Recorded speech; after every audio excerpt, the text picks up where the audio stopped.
Vomiting मुझे हो रही है। फिर मैं थोड़ी देर वहाँ पे रेस्ट करता हूँ। फिर हम वहीं पे भोपाल में एक रेलवे स्टेशन है, वहाँ जाते हैं। आधे एक घंटे सुबह के 5-6 बज जाते हैं हमें। थोड़ी देर हम बैठे रहते हैं और वो रिकॉल कर रहा होता हूँ मैं कि वहाँ पे ये सारी चीज़ें हो ही जा रही हैं, हो ही जा रही है। लेकिन आज भी ना भाई, उस जगह पे इतनी सारी आत्माएं भटक रही हैं। और ये एक ऐसा इंसिडेंट है ना भाई, एक ऐसी चीज़ है ना जो दुनिया में ऐसा कोई बंदा नहीं है जो ना जानता हो। जैसे वर्ल्ड ट्रेड सेंटर है जो उस पर अटैक हुआ था, तो ये भी एक ऐसी स्टोरी है भाई इंडिया की जहाँ पे ये चीज़ें हुई थी। वो भी एक अटैक ही था, वो ह्यूमन अटैक था कि इंसानों पे वो चीज़ अटैक कर गई, जिस वजह से आज भी भाई वहाँ पे ये स्पिरिट घूमती है। लेकिन उसका भाई कोई सोल्यूशन नहीं कर पा रहा, दे ही नहीं पा रहा कि वहाँ पे उन चीज़ों को रोके कैसे। और जब हम वहाँ पे एंटर कर रहे थे ना, तो उस गेट पे एक सबसे बड़ी बात ये हुई कि उसने पता क्या बोला कि आप तो सागर तिवारी हो, हमको पता चल गया। अब ये बात मैं इसलिए बोल रहा हूँ कि लास्ट में कि जब मैं वहाँ पे एंटर कर रहा था तो उसने मेरे से ये बोला कि आप यहाँ की आत्माओं से मिलने जा रहे हो। तो मैंने क्यों, कह रहा आप जाओ तो आपको पता चलेगा। अच्छा रे। भाई उसका ये आंसर था। तो मैंने कहा हाँ हाँ कोई बात नहीं। अरे होता है, लोग डराते हैं, मैं ये भी कहता हूँ, लोग ऐसे ही बोल देते हैं कि डरा रहा होगा। लेकिन जब मैंने वहाँ पे जाके वो एक्सपीरियंस किया ना, तो मुझे पता चल गया कि मैं भाई एक नहीं बहुत सारी आत्माओं के बीच में था। उसके बाद आते ही भाई मैं तभी आपका भी पॉडकास्ट का उस टाइम पे मेरे पास फर्स्ट टाइम कॉल आया था कि भाई पॉडकास्ट है। तो लेकिन मेरे को उस टाइम लगा कि मैं इतनी एनर्जीज के बीच में था तो मुझे अपनी ये बात, तो मैं फिर वहाँ पे थोड़ा सा अपनी चीज़ों को क्लीन कर। भाई ये भोपाल गैस की ऐसी स्टोरी थी, और कोशिश करूँगा कि मैं यहाँ पे दोबारा ज़रूर जाऊँ। लेकिन ये स्टोरी भाई, ये जगह ही ऐसी है, आप फोटो से ही पता चल गया होगा देख के। इंसिडेंट इतना भयानक हुआ तो यार कैसे उन चीज़ों, कैसे वहाँ चीज़ें भाई वो रुकेंगी? चीज़ें आज भी वहाँ पे ऐसा लग रहा है सब कुछ जला दिया गया है। मतलब देखोगे तो वो जला दिया गया है वहाँ पे। आज भी आप ये चीज़ अगर लाइव जाके देखो ना, देखो आप घर में बैठ के स्टोरी सुनते हो या घर में बैठ के किसी भी जगह के बारे में जानते हो कि भाई ये ऐसी फलाना फलाना जगह है। लेकिन जब आप रियलिटी में उस जगह पे होगे ना, तो सोचो कि उस टाइम पे क्या आप एक्सपीरियंस कर रहे हो, क्या फील कर रहे हो। मैं कह रहा हूँ 100 में से ना शायद 5 लोग ऐसे होंगे जो वहाँ पे टिक पाएंगे। मतलब भोपाल गैस पे तो कोई भी नहीं टिक पाएगा, जाने में ही डर लगेगा। वहाँ जाना सबसे बड़ा डर है। जो हॉन्टेड है ना, उसका रास्ता ही हॉन्टेड है। मैं तो ये बात बोलूँगा आपको, वहाँ जाना तो ये समझ लो कि आपने बोर्ड के एग्ज़ाम में पूरे 100 मार्क्स ले लिए। अच्छा जी। ये वाली मतलब ये वाला एक्सपीरियंस कह लो आप। तो ये भाई भोपाल गैस ट्रेजेडी की कहानी थी। तो सागर भाई एक नया इंसिडेंट स्टार्ट करते, जनता वेट कर रही है। जो आप बता रहे थे कि 7 खून माफ वाला, हमने लास्ट पॉडकास्ट में भी डिस्कस किया था। किया है ये? हाँ ओके, हाँ मैंने बताया था कि मैं नेक्स्ट टाइम बताऊंगा। यस। 7 खून माफ तो एक मूवी थी, लेकिन शायद आप लोग या मैं भी एक टाइम पे इमेजिन नहीं कर सकता था कि 7 खून माफ क्या ऐसी कोई कहानी हुआ करती है। ये एक स्टोरी है एक रानी की, और काफ़ी लोगों ने, हम ऐसे ना इसे कनेक्ट करके बताते हैं कि काफ़ी लोगों ने पद्मावत मूवी देखी होगी। जी। पद्मावत मूवी का सीन क्या है कि वहाँ पे जो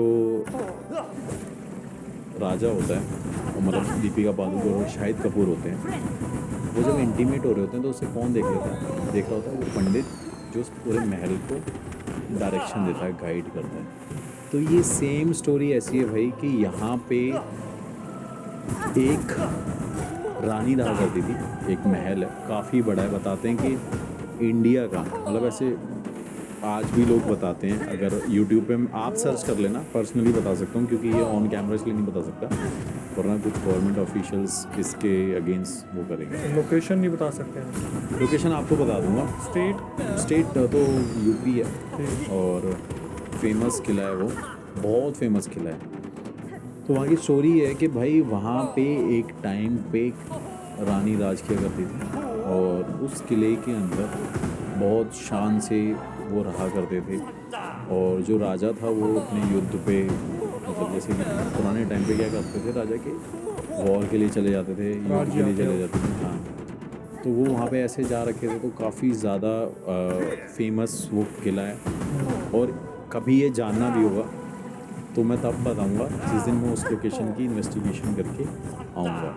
लेकिन ये स्टोरी मैंने वहाँ के लोकल लोगों से सुनी है, खुद गया था वहाँ पे इन्वेस्टिगेशन करने, लेकिन उस रानी ने मुझे अलाउ नहीं किया और वहाँ के कुछ लोगों ने मुझे रोका किसी रीज़न से, लेकिन प्रोबेबली मैं वहाँ पे फिर से जाऊँगा।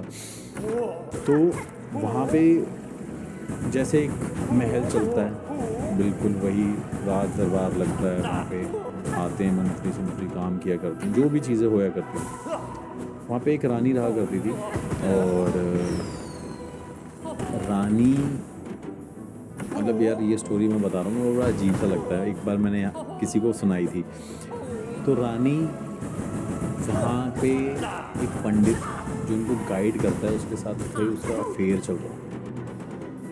अफेयर चलने के बाद वहाँ की स्टोरी ये है कि काफ़ी टाइम से उनका अफेयर चल रहा होता था, क्योंकि राजा जी बाहर आते हैं। बाहर रहते थे। और ये रियल स्टोरी है, ऐसा जो कि लोग बताते हैं और जो मैंने सुना है, लेकिन ये रियली है। तो वहाँ पे जब वो रानी रहा करती थी, तो उस रानी को इंटीमेट होते हुए उस पंडित के साथ उसके बेटे ने देखा। रानी के बेटे, तो जब रानी के बेटे ने उसको देखा, तो उसने पहले अपनी मदर को शूट किया। शूट ही कर दिया। हाँ, उस गन से शूट किया। उसके पैरों पे गोली मारी, पैरों पे अपनी मदर की गोली मारी, फिर उसने उस पंडित के पैरों पे गोली मारी। जब उसने वो सीन देखा इंटीमेट होते हुए, तो उस टाइम पे जब उसने गोली मारी, तो उसने वही जो बंदूक थी वो उस पंडित के सर पे रखी। और आप बिलीव नहीं करोगे कि वो पंडित जाते जाते वही सेम बात बोल के गया।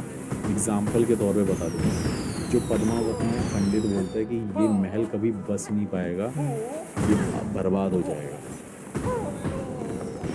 तो उस पंडित ने वहाँ पे ये बात बोली, यही स्टेटमेंट थी कि ये महल कभी बसेगा नहीं, और इस महल पे ना राजा राज करेगा ना रानी राज करेगी, इस महल पे राज करूँगा मैं, जब आज आप मुझे मार दो। तो वो उसे भी शूट करके मार देता पंडित को, फिर अपनी मदद को शूट कर कर दिया उसको।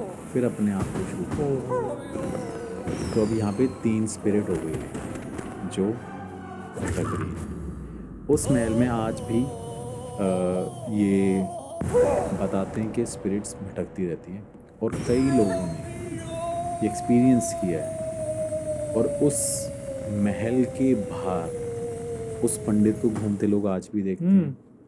उस रानी की छन छन पायल की आवाज़ लोग आज भी सुनते हैं, और उस लड़के की प्रेजेंस आज भी लोग फील करते हैं। और जब राजा वहाँ से वो वापस आया था, तो जब उस राजा ने वहाँ पे वापस आके देखा,